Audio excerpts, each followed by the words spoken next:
오늘의 뉴스공장 3부 시작합니다. 네, 두 번째 인터뷰 시간인데요. 요즘 시사 뉴스가 정치 뉴스로 도배됐습니다. 정치 과잉 아닌가 싶을 정도인데 정치만 시사가 아니죠. 어제 일본 홋카이도 오키나와에서 7분 간격으로 지진이 연달아 있었습니다. 일본 지진 소식이 이제 더 이상 남의 소식만은 아니게 됐는데 지진 연구에 관한 세계적으로 인정받는 일본에서 드물게 한국인으로 지진 연구를 하고 있는 한국인 교수가 한 분 계십니다. 일본 도쿄대 해양연구소의 박진호 교수님 전화 연결해 보겠습니다. 안녕하세요. 안녕하세요. 네, 교수님. 혹시 지진 관련해서 국내 언론과 인터뷰한 적 있으십니까? 처음입니다. 아, 그래요? 예. 최초 인터뷰입니다. 그리고 또 한 가지 궁금한 것이 일본에서 지진 공부하고 또 일본에서 지진으로 현직에 있는 한국인 교수가 많나요? 거의 없는 걸로 알고 있습니다. 예. 그렇군요. 여러 의미에서 최초인데, 자, 이것부터 여쭤보고 싶습니다. 예. 왜 지진 연구를 전공하신 건지. 사실 한 달 전까지만 해도 우리나라는 지진 안전국으로 통했거든요. 그런데 그랬죠. 네, 지진 연구를 전공으로 택하신 이유가 있나요? 저는 이제 일본 도쿄대학교에서 박사학위 과정을 공부하면서 일단 기본적으로 지진 발생 쓰나미에 관심을 갖게 되었고, 그리고 무엇보다도 1995년 코베 지진, 그 당시 네. 규모 7 지진이 났었죠. 네. 그때 그 지진을 계기로 해서 본격적으로 지진과 쓰나미에 대해서 관심 갖고 연구를 시작했습니다. 그리고 현재는 일본 열도의 남해안에서 가까운 장래에 규모 9.0 정도의 거대한 지진과 쓰나미가 발생할 거라고 일본 정부하고 학계가 예측하고 있는 그런 해저에 있는 활성 단층에 대해서 현재 연구하고 있습니다. 아, 지금 전공은 그러니까 해저 지진 연구 전공이시군요.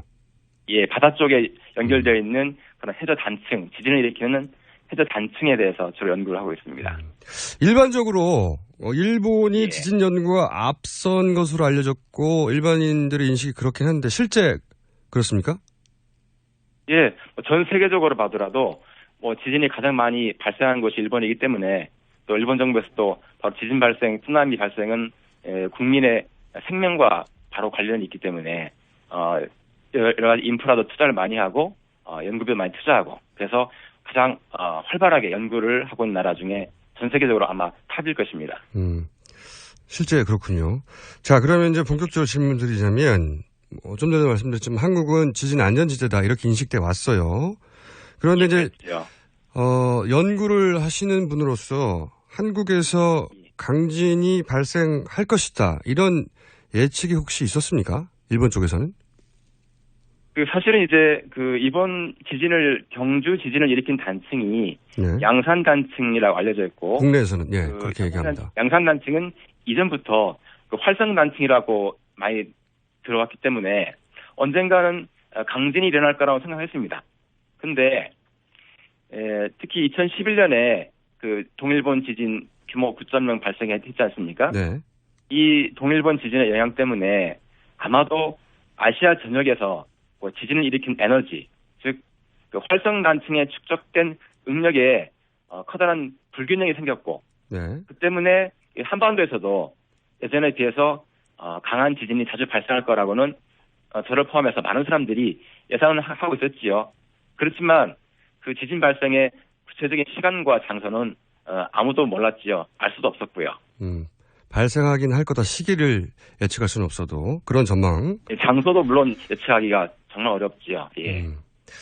가장 궁금한 게요. 이 지진 일어나고 나서 우리나라에서 이제 정부는 진도 6.5 이상의 추가 지진 가능성은 극히 낮다. 예외적으로 낮다.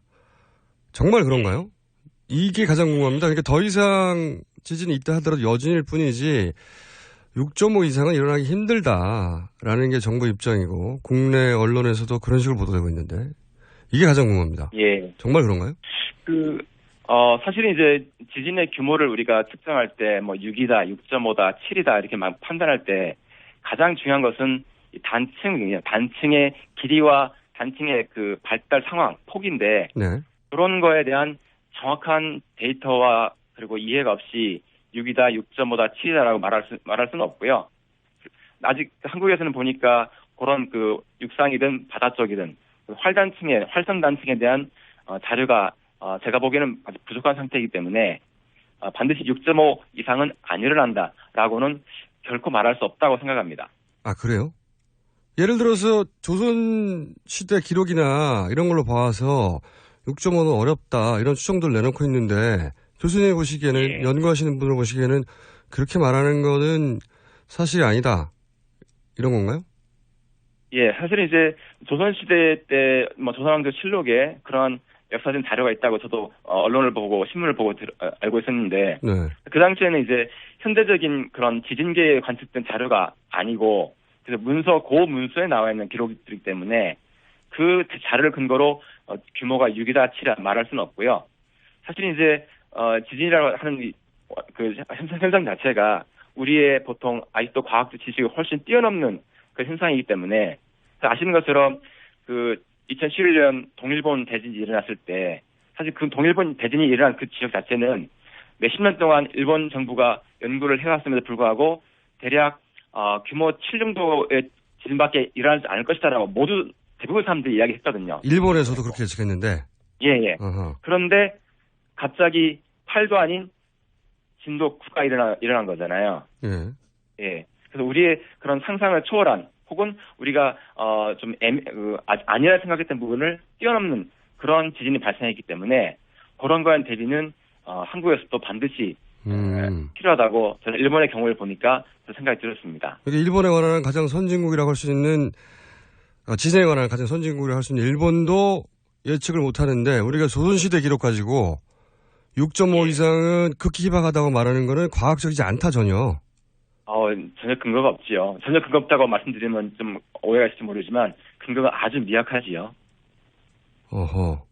처음 듣는 이야기입니다. 그러니까 극히 희박하다고 말하는 자체가 과학적이지 않다는 거네요. 그런 이제 과학적인 그런 6.5 이상은 안 일어난다라고 말할 수 있는 과학적인 데이터 근거가 우리나라에는 아직까지는 쌓여 있지 않다고 생각합니다. 그렇기 때문에 저 같은 말에 책임을 져야 되는 과학자 입장에서는 그런 것들을 함부로 말을 할 수 없지요. 그러면 우리 정부가 함부로 말하는 겁니까 지금? 그렇게는 제가 어떻게 말씀드릴 수 없지만 적어도 특히 이런 지진에 대해서는 그 피해가 생겼을 때 그 피해가 엄청나기 때문에 비교적 보수적으로 그렇게 수치를 갖고 좀 더 여유를 갖고 대비하지 않으면 정말 일본의 동일본 대진처럼 큰 지진이었을 때 우리가 대처하기 정말 어려운 상황이 벌어질 수가 있다는 말씀을 드립니다. 그러니까 처음부터 최악을 상정하고 대비해야지 희박하다고 말하면 안 된다는 거네요.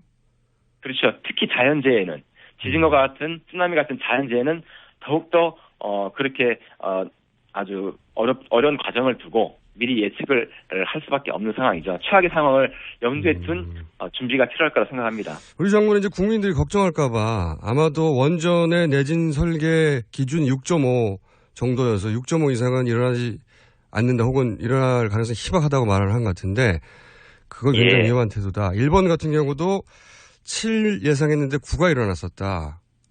그래서 그렇죠. 거꾸로 오히려 최악을 상정하고 얘기하고 최악을 준비해야 한다. 이런 거네요. 예, 그 말씀이 맞다고 생각합니다. 아하. 후쿠시마 원전 사고가 이제 동일본 대진으로 일어났는데 혹시 당시에도 지진 연구하고 계셨을 텐데 이 지진을 경험하셨나요? 사실은 이제 제가 동일본 대진이 일어난 그 당일 정확하게 말씀드리면 2011년 3월 11일 오후 2시 46분에 바로 동일본 지진이 일어난 곳 근처에 있는 일본 동북지방의 항구에 장박해 있는 저희 탐사선에 타고 있었습니다. 아, 그래요? 예, 하치노에라는 그 일본 동북지방에 있는 항구인데요. 네. 거기 저희 탐사선이 지진난 사실 이제 동일본 지진이 일어나기 이틀 3일 전에 규모 7.0 지진이 일어났었거든요. 아하. 그런 것들을 이제 탐사를 하려고 저희가 배를 항구에 정박해놓고 이제 출항할 준비를 하고 있었던 거죠. 당시 7.0이면 그게 이제 본진이라고 생각하셨겠군요. 전진이었죠. 근데 알고 보니 전진이었다. 예, 그런 상황이 되었습니다. 근데 그때 쓰나미가 있었는데 배를 타고 계셨으면 쓰나미를 겪으셨어요? 예, 저희가 이제 곧 뭐 내일이면 모레면 배를 타고 이제 조사를 하러 나가려고 준비를 하고 있는데 바로 3월 11일 바로 그때 갑자기 배를 선미에서 퉁 치는 그런 소리와 함께 뉴스를 보니까 지진이 발생했고 쓰나미가 온다는 얘기를 들어서 저희가 이제 항구에서 바로 쓰나미를 3m 정도 되는 규모의 높이의 쓰나미를 저희가 탐사선이 경험을 했고 저희가 아주 구사일생으로 살아난 경험이 있습니다. 본인이 직접 쓰나미를 겪으셨네요, 그러면? 예, 그럼요. 아주 엄청난 경험을 한 적이 있습니다. 그러니까 지진으로 인한 해일이 얼마나 무서운지를 직접 보셨군요. 그럼요. 예, 말도 못합니다. 사실은 아시겠지만 2011년 동일본 지진 났을 때 인명피해가 행방불명 포함해서 2만 명이라고 추산되고 있는데 그 중에서 약 90%가 사망 원인이 익사입니다. 익사. 아하. 즉 물에 빠져 돌아가신 거죠. 쓰나미에 휩쓸려 돌아가신 분이 90% 이상 된 겁니다. 그 말씀 하시니까 걱정되는 것이 우리나라에서 지금은 이제 땅에서 지진이 일어난 거 아닙니까? 그렇죠? 그렇죠. 예. 혹시 이 양산 단층을 이제 주목하고 양산 단층 얘기만 하는데 그게 아니라 일본처럼 바다 쪽에서 해일이 일어나는 지진 이런 가능성은 국내에 없나요? 사실 저는 이제 그거를 되게 걱정스럽게 지금 바라보고 있는 상황입니다. 왜냐하면 우리 한반도의 인공위성 지도를 보면 양산 단층의 북동쪽은 우리나라 동해로 향하고 있고 남서쪽으로는 남해안으로 향하고 있습니다. 예. 아직 해역에서 발견되지 않았지만 육상에 발달한 양산 단층의 연장선이 동해와 남해에 분포하고 있을 가능성이 크다고 보고 있습니다. 그러니까 바다. 그래서 만약 예. 그렇죠. 만약 양산 단층의 연장선 해저 단층이 실제로 남해와 동해에 분포하고 있다면 발달하고 있다면 그리고 그 단층이 움직이게 되면 쓰나미를 일으킬 가능성이 큰 거죠. 그러면 바로 그 주변에 있는 원자력 발전소가 바로 직접적인 데미지를 입을 거기 때문에 아마 그것은 우리가 모두가 상상하기 싫어하는 최악의 시나리오가 될 가능성이 크다고 생각돼서 사실 많이 걱정하고 있는 입장입니다. 그러니까 해저 지진을 연구하신 당사자로서 국내에서 육상에서 지진뿐만 아니라 해저 특히 동해안 쪽에서 해저 지진이 일어나서 쓰나미가 덮칠 가능성이 국내에도 있다. 있을 수 있다. 충분히 있다고 생각을 합니다. 이게 처음 듣는 얘기인데요. 예. 국내에서 왜 이런 이야기가 안 나오죠? 이제 조금씩 연구가 진행되면 그런 육상뿐만 아니라 바다에서 일어나는 지진, 단층, 쓰나미도 연구가 이루어지면 경각심이 좀 더 앞으로 불러일으키지 않을까 싶습니다. 국내에서도 해상 지진 가능하다는 얘기죠. 해일을 동반한.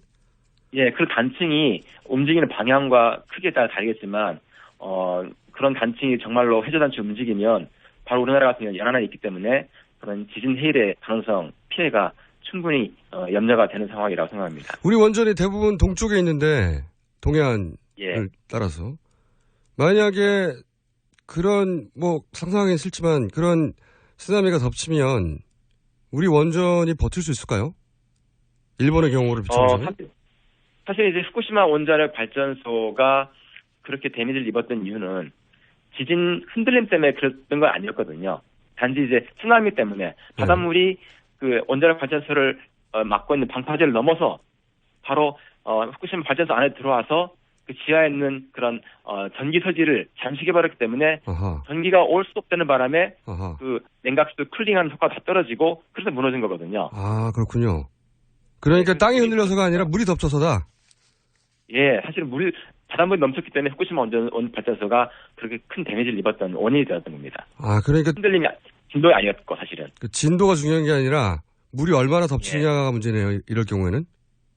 후쿠시마 발전소도 진동 규모 7까지는 충분히 견딜 수 있는 설비였는데요. 물이 넘어오는 건, 바닷물이 넘어오는 건 막을 수가 없지 않습니까? 우리도 마찬가지겠네요. 이게 흔들림이 중요한 게 아니라 물이 덮치면 굉장히 위험해지는 거네요. 제가 이제 한국의 원자력 발전소의 바다 쪽 방파제라든지 해일이 왔을 때 얼마큼 견딜 수 있는 제가 자료는 갖고 있지 않지만 비슷한 맥락에서 보면 일본에서 같이 비슷한 맥락에서 보면 그런 지진 해일로 인한 바닷물이 넘쳐흘러서 바로 직접 발전소를 피해를 입힐 가능성에 대해서는 충분히 대비를 해야 한다고 생각합니다. 이거 처음 듣는 얘기입니다. 우리 정부가 이 인터뷰를 새겨드려야 될 것 같은데 우리 정부에서는 향후 25년간 양산 단층 조사하겠다고 했는데 이 정도면 적당한 대응입니까? 25년간 조사하겠다는 게? 근데 시간이 중요한 것보다도요. 물론 이제 육상에 이번에 발달한 양산 단층을 조사하는 건 정말 중요하고 당연하다고 생각 들고요. 거기에 덧붙여서 그 양산 단층이 동해와 남쪽에까지 남해안까지 분포했을 연장선에 인접한 단층까지도 함께 조사해야지만이 즉 바다에 분포하고 있을 해저 단층도 함께 조사하지 않으면 조사의 의미가 많이 떨어진다고 생각합니다. 해저 단층 꼭 조사해야 된다. 처음 듣는 얘기고 전문가의 얘기니까 우리 정부 꼭 새겨들어야 될 것 같은데 자 이건 어떻습니까? 정부의 대응은 그렇고요. 지금 말씀하신 핵심을 요약하자면 최악을 상정해야 한다. 그리고 해저도 조사해야 된다는 건데 개인 단위에서 지진을 많이 겪어보셨습니까? 개인 단위에서 혹시 마음에 담아두고 준비해야 할 게 있습니까?